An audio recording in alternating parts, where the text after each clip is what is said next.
गंगा किनारे बसा एक छोटा सा गांव था, स्वर्णपुर।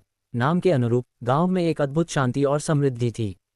हरे भरे खेत, फलों से लदे पेड़ और निर्मल जलधाराएं स्वर्णपुर को स्वर्ग सा बनाती थीं। गांव के बीचों बीच एक प्राचीन बरगद का पेड़ था, जिसके नीचे एक छोटा सा मंदिर था। मंदिर में एक स्वर्ण कलश स्थापित था, जिसे गांव वाले देवी लक्ष्मी का प्रतीक मानते थे। गांव का मुखिया रामेश्वर एक दयालु और न्यायप्रिय व्यक्ति था। उसकी पत्नी जानकी एक कुशल गृहिणी और सबकी प्रिय थी। उनका एक बेटा था, विक्रम, जो बुद्धिमान और साहसी था। विक्रम को बचपन से ही स्वर्ण कलश के बारे में कहानियां सुनने का शौक था। गांव के बुजुर्ग बताते थे कि स्वर्ण कलश में अपार शक्तियां छिपी हैं, जो गांव को समृद्धि और सुरक्षा प्रदान करती हैं। एक दिन गांव में एक अजीब घटना घटी।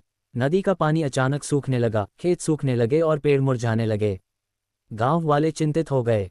रामेश्वर ने गांव के बुजुर्गों से सलाह ली, जिन्होंने बताया कि स्वर्ण कलश की शक्ति कम हो रही है। उन्होंने कहा कि किसी ने स्वर्ण कलश को अपवित्र कर दिया है। विक्रम ने इस रहस्य को सुलझाने का निश्चय किया। उसने अपने दोस्त अर्जुन, जो एक कुशल धनुर्धर था, को साथ लिया। दोनों ने मिलकर स्वर्ण कलश के बारे में जानकारी इकट्ठा करना शुरू किया।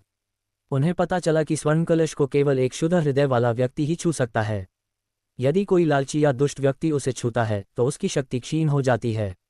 विक्रम और अर्जुन ने गांव के आसपास के जंगलों और पहाड़ों में खोज शुरू की। उन्हें एक गुफा मिली, जहां एक बूढ़ा साधु रहता था। साधु ने उन्हें बताया कि स्वर्ण कलश को एक दुष्ट तांत्रिक कालू ने अपवित्र किया है। कालू स्वर्ण कलश की शक्तियों का उपयोग करके गांव पर शासन करना चाहता था। साधु ने विक्रम और अर्जुन को तांत्रिक के ठिकाने का रास्ता बताया। उन्होंने उन्हें एक जादुई तलवार भी दी, जो केवल शुद्ध हृदय वाले व्यक्ति के हाथों में ही चल सकती थी।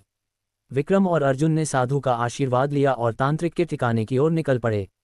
रास्ते में उन्हें कई कठिनाइयों का सामना करना पड़ा। उन्हें जंगली जानवरों, खतरनाक नदियों और ऊंचे पहाड़ों को पार करना पड़ा। लेकिन उन्होंने हार नहीं मानी और आगे बढ़ते रहे। अंत में वे कालू तांत्रिक के ठिकाने पर पहुंचे। यह एक अंधेरी और डरावनी गुफा थी, जहां कालू अपने अनुयायियों के साथ रहता था। कालू तांत्रिक ने विक्रम और अर्जुन को देखते ही उन पर हमला कर दिया। एक भयंकर युद्ध हुआ, जिसमें विक्रम ने अपनी जादुई तलवार से कालू को पराजित कर दिया। कालू तांत्रिक के हारते ही स्वर्ण कलश की शक्ति वापस आ गई। नदी में पानी फिर से बहने लगा, खेत हरे भरे हो गए और पेड़ फिर से फलने फूलने लगे। गांव वाले खुश हो गए और उन्होंने विक्रम और अर्जुन का स्वागत किया। विक्रम और अर्जुन ने स्वर्ण कलश को मंदिर में वापस स्थापित किया। रामेश्वर ने गांव वालों को बताया कि स्वर्ण कलश की शक्ति केवल प्रेम, दया और न्याय से ही बनी रहती है। उन्होंने कहा कि हमें हमेशा अपने हृदय को शुद्ध रखना चाहिए और दूसरों की मदद करनी चाहिए। गांव में फिर से शांति और समृद्धि लौट आई। विक्रम और अर्जुन गांव के नायक बन गए। उन्होंने गांव वालों को सिखाया कि कैसे प्रकृति का सम्मान करना चाहिए और कैसे एक दूसरे की मदद करनी चाहिए। एक दिन विक्रम को एक सपना आया। सपने में देवी लक्ष्मी ने उसे दर्शन दिए। उन्होंने कहा कि स्वर्ण कलश केवल एक प्रतीक है, असली शक्ति हमारे अंदर है। हमें अपने अंदर की अच्छाई को पहचानना चाहिए और उसे दुनिया में फैलाना चाहिए। विक्रम ने देवी लक्ष्मी के संदेश को गांव वालों को बताया। उन्होंने कहा कि हमें हमेशा अपने अंदर की शक्ति पर विश्वास रखना चाहिए और कभी भी हार नहीं माननी चाहिए।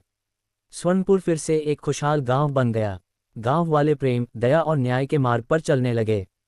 विक्रम और अर्जुन ने गांव के युवाओं को शिक्षित किया और उन्हें अच्छे नागरिक बनने के लिए प्रेरित किया।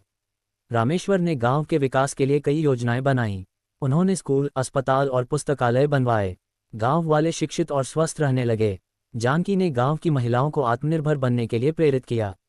उन्होंने उन्हें सिलाई, बुनाई और अन्य हस्तशिल्प सिखाए। महिलाएं अपने उत्पादों को बेचकर अपनी आय बढ़ाने लगीं। स्वर्णपुर एक आदर्श गांव बन गया। दूर दूर से लोग स्वर्णपुर की समृद्धि और शांति के बारे में सुनने आते थे। गांव वाले उनका स्वागत करते थे और उन्हें अपनी संस्कृति और परंपराओं के बारे में बताते थे। विक्रम और अर्जुन ने गांव के बाहर भी लोगों की मदद की। उन्होंने जरूरतमंदों को भोजन, कपड़े और आश्रय प्रदान किया। उन्होंने लोगों को सिखाया कि कैसे एक दूसरे की मदद करनी चाहिए और कैसे एक बेहतर दुनिया बनानी चाहिए। एक दिन विक्रम और अर्जुन ने गांव वालों को इकट्ठा किया और उन्हें बताया कि उन्हें एक नई यात्रा पर जाना है। उन्होंने कहा कि उन्हें दुनिया के अन्य गांवों में भी प्रेम, दया और न्याय का संदेश फैलाना है। गांव वालों ने उन्हें विदाई दी और उन्हें आशीर्वाद दिया। विक्रम और अर्जुन ने अपनी यात्रा शुरू की। उन्होंने दुनिया भर में यात्रा की और लोगों को सिखाया कि कैसे एक दूसरे की मदद करनी चाहिए और कैसे एक बेहतर दुनिया बनानी चाहिए। उनकी कहानियां दूर दूर तक फैलीं और लोगों को प्रेरित किया। उन्होंने लोगों को सिखाया कि असली सोना हमारे अंदर है और हमें इसे दुनिया के साथ साझा करना चाहिए। स्वर्णपुर की कहानी एक प्रेरणा बन गई, जो हमें सिखाती है कि प्रेम, दया और न्याय ही सच्ची समृद्धि का मार्ग हैं।